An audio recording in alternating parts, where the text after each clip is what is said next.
നമ്മുടെ ബിനു പുഞ്ചക്കരി ആ ബിനു പുഞ്ചക്കരി ഈ മനുഷ്യനെ കണ്ടില്ലേ? ഈ മനുഷ്യൻ 2 കൊല്ലമായി തുടങ്ങിയ ഒരു ഏർപ്പാടായത്.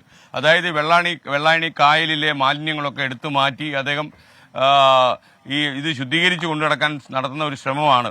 അപ്പോൾ എന്താണ് ഈ സാധാരണ മനുഷ്യനും ചെയ്യാത്ത പണി ഇദ്ദേഹം കാണിക്കുന്നതെന്ന് അറിയാൻ. അപ്പോൾ അങ്ങയുടെ വണ്ടി ഇങ്ങോട്ട് അടുക്കുമല്ലേ? ഓക്കെ, അപ്പോൾ അങ്ങയുടെ കാര്യങ്ങൾ ചോദിക്കാം.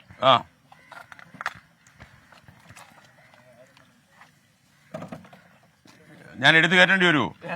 വേണ്ട. ഓക്കെ, കുഴപ്പമില്ല. ഇത് എപ്പോൾ കയറി ഇതിനകത്ത്? ഒരു 3/4 മണിക്കൂർ വരും. 3/4 മണിക്കൂർ. എത്ര മണിക്കൂർ ബിനു ഇതിനകത്ത് ചെലവഴിക്കും? അങ്ങനെയൊന്നുമില്ല, എനിക്ക് ഏകദേശം പറക്കി മാറ്റുന്നത് വരെ ഉണ്ടാവും. ഇത് കുറെ കിട്ടുമോ? ഇപ്പൊ കുറച്ച് കിട്ടിയെന്ന് തോന്നുന്നു. ഇപ്പൊ വളരെ കുറവ്. ആരാ ഇത്രയും സാധനം ഇതിനകത്ത് വലിച്ചെറിയുന്നത്? അതിവിടെ ടൂറിസ്റ്റ് ഏരിയയിൽ ഇവിടെ പണി കൂട്ടാൻ വേണ്ടി മനപ്പുറം വലിച്ചെറിയാ? തീർച്ചയായും. ഇപ്പൊ ഇല്ല, ഇപ്പൊ ഏകദേശം 80% കുറവാണ്. ബിനു പുഞ്ചക്കരി എന്ത് ചെയ്യുന്ന ആളാ? വക്കീലാണോ? കേട്ടിട്ട് അങ്ങനെ ഒരു വക്കീലാണ്. ബിനു വെൽഡിംഗ് വർക്ക്ഷോപ്പാണ്. എനിക്ക് വർക്ക്ഷോപ്പാണ്. അപ്പൊ എങ്ങനെയാ ഇതിലേക്ക് ഇറങ്ങാൻ കാര്യം? നാട്ടുകാർ കാണുമ്പോൾ ഇത് എന്തോ ചോദിക്കുന്നത്, ഇയാൾക്ക് വീട്ടിൽ പണിയൊന്നുമില്ലേ? അങ്ങനെ പറഞ്ഞിരുന്നു, ആദ്യം പറഞ്ഞത്. ഇപ്പൊ കുടുംബമൊക്കെ ഉണ്ടല്ലോ? ഉണ്ട്. ഭാര്യയ്ക്ക് എന്തോ ഇതിനെ കുറിച്ച് അഭിപ്രായം? ഭാര്യക്ക് കുഴപ്പമില്ല, അവർക്ക് സാമ്പത്തികം കിട്ടിയാൽ മതിയല്ലോ, അത് അവര് ഹാപ്പിയായി. ഭാര്യ വീട്ടിൽ നിന്ന് കണ്ടോണ്ടിരിക്കുക. അതെ, തീർച്ചയായും കയറണ്ടേ? അപ്പൊ ഇത് ഇങ്ങനെ ഒരു തീരുമാനം എടുക്കാൻ കാര്യം എന്താ? ഇല്ല, ഞാൻ ജനിച്ചു വളർന്ന നാടാണത്. എവിടെയാ ജനിച്ചത്? ഇവിടെ പുഞ്ചഗിരി തന്നെ. അന്ന് ഈ ഒരുപാട് കൃഷിയൊക്കെ ഉണ്ടായിരുന്ന സ്ഥലമായത്. അന്ന് എത്ര ഏക്കർ ഉണ്ടാവും ഈ വെള്ളായണിക്കായല്? 2600 ഏക്കറാണ്. അതെല്ലാം ആൾക്കാർ അടിച്ചിട്ട് പോയെന്ന് പലയുടെ കയ്യിലേക്ക് ഇരിക്കുകയാണ്. തിരിച്ചെടുക്കാൻ പറ്റത്തില്ലയോ? തിരിച്ചെടുക്കാൻ ഞാൻ വിചാരിച്ച നടക്കില്ല, സർക്കാർ തന്നെ വിചാരിച്ചാലേ പറ്റുള്ളൂ. ഓക്കെ, അതിന് ശ്രമമൊന്നുമില്ല സർക്കാരിന്റെ കായലധികരണം ഇപ്പോഴും ഉണ്ടോ? ഉണ്ട്, ഇപ്പോഴും ഉണ്ട്. അപ്പൊ ഇവിടുന്ന് എങ്ങോട്ടൊക്കെയാ ശുദ്ധജലം കൊടുക്കുന്നത് ഈ വെള്ളായണിക്കായൽ? 5 പഞ്ചായത്തിലത്തേക്കാണ്. എവിടേക്കത്? വിവിധ പഞ്ചായത്തുകളിലാണ്.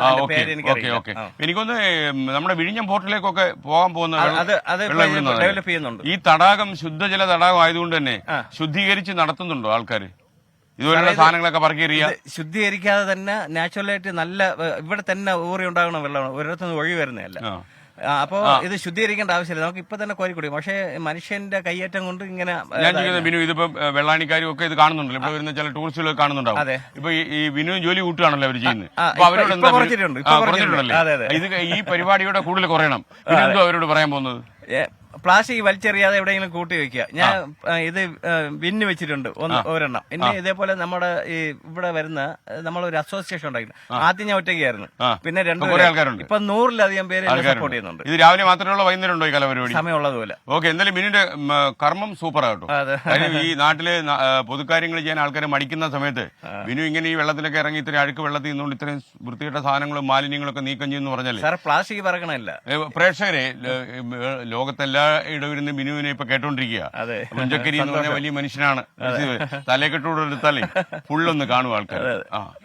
സൂപ്പറായി, എപ്പോഴാണ് സൂപ്പറായി, ഫുൾ ഇതായി. Binu, thank you. നിങ്ങളൊരു വലിയ മനുഷ്യൻ. ഞാൻ ഒരു സമ്മാനം കൂടെ സാറിന് തരാൻ പോകാം. ആണല്ലേ? ഓക്കെ. ഓ, അത് സൂപ്പറാണല്ലോ. അത് ശരി. ഞാൻ സാറിനെ നേരിട്ട് കാണാൻ വേണ്ടി ഞാൻ ഒരുപാട് ആഗ്രഹിച്ചാണ്. അപ്പൊ എനിക്ക് വന്ന് കാണാൻ പറ്റില്ല, കാര്യം ഒരു സമയമില്ലേ ദാസ? അതെ, എല്ലാത്തിനും അതിന്റേതായ സമയമുണ്ട്. അപ്പൊ സന്തോഷം. സ്നേഹസമ്മാനം. ഓ, ഇത് കഴുത്തേലിടണം അല്ലേ? ഓക്കെ, അപ്പൊ ഞാൻ സന്തോഷത്തോടെ മടങ്ങുന്നു. ബിനു ജോലി തുടരുക. അപ്പൊ ബിനു, എനിക്കൊരു ഇടവേള എടുക്കാൻ സമയമായി, അല്ലെ സ്റ്റുഡിയോ തന്നെ തലക്കടിക്കും. ഓക്കെ, ഫോട്ടോ എടുത്തോളൂ. ഫോട്ടോ ഒക്കെ എടുത്തോളൂ. ബിനു